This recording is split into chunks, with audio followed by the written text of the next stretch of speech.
what are some steps that you can take to find a home that fits your current lifestyle? So the first step to looking at something smaller that you might work better for your lifestyle is to really write out and plan some of those priority things or needs that you have in a different home. So maybe you have furry friends, and so you still maybe need a small yard, or maybe you need a park next door to take them walking, or maybe you have people that come into your life or that come back to visit you, and so you need to make sure that you have space for that. Maybe you love to cook, so you still need some type of kitchen that works for you, or maybe you're a tinkerer and you need some space in the garage for those kind of things. So it's important to write down and really prioritize those needs that you have. Number 2 in these steps is to set a budget.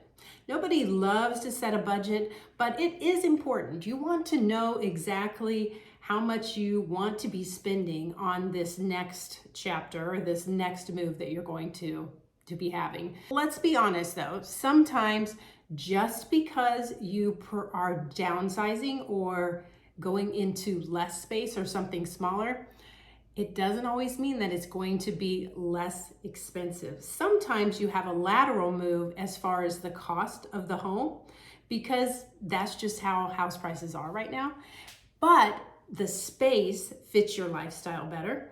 Also, you could have probably upgrading as far as the maintenance of the home, which can also save you money. You might be in a home that's 30, 40, 50 years old, and you have a lot of deferred maintenance. So although maybe you're making a lateral move for a house that's a little bit smaller, it could mean that you don't have to worry about the roof. You don't have to get new appliances, those types of things.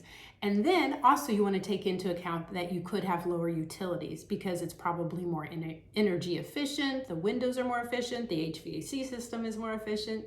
So take a look, put pen to paper, and really come up with a budget, something that works for you.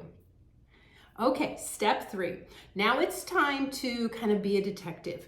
So you need to determine what neighborhood would be ideal for you to live in. Sometimes that might be close to where you're currently living. Maybe it's in another city or another state where your kids live and you're just trying to get closer to grandkids, or you're trying to get closer to where more of your family has moved to.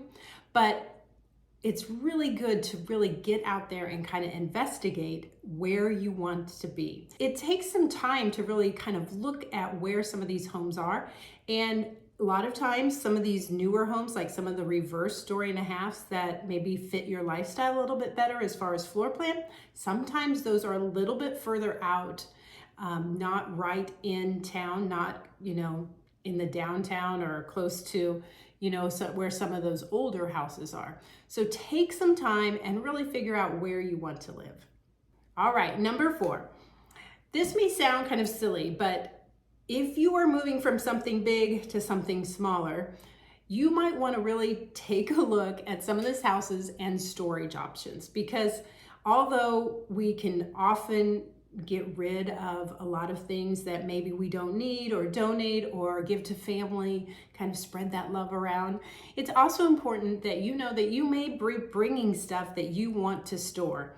And so some of these newer houses, you really have to check out, do they have enough storage space for me? Or possibly you're moving into some type of condo or townhome or an apartment building, and you just want to make sure that you have enough storage. Just kind of have that in your head as far as one of those things that's kind of on your list to find out. All right, now this next one actually is really important to me, so I thought I wanted to add it in. But I am a huge proponent of natural light. I just love that natural light coming in. So for me, this might not be on your list, but for me, I need to be able to be in a place where I can feel the sun, I can see it coming in, I can feel it, and I don't need a ton of like fluorescent or overhead lights or those kind of things. I love the opportunity to have as much natural light as possible. So you can take it or leave it on that one, but that's right on the top of one of my list as well.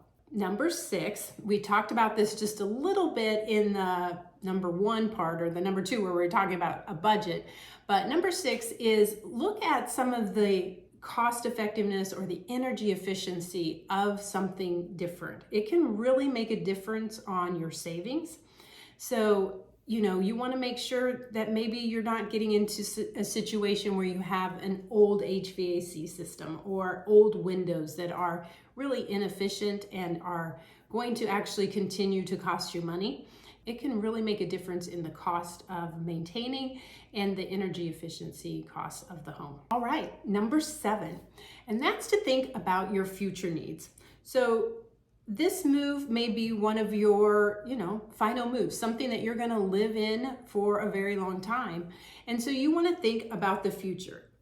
Maybe it's something actually that you're not going to live in for a long time. And so you got to think about that too, right? Maybe you're going to try living in another city. And so you're going to try and see if you like it.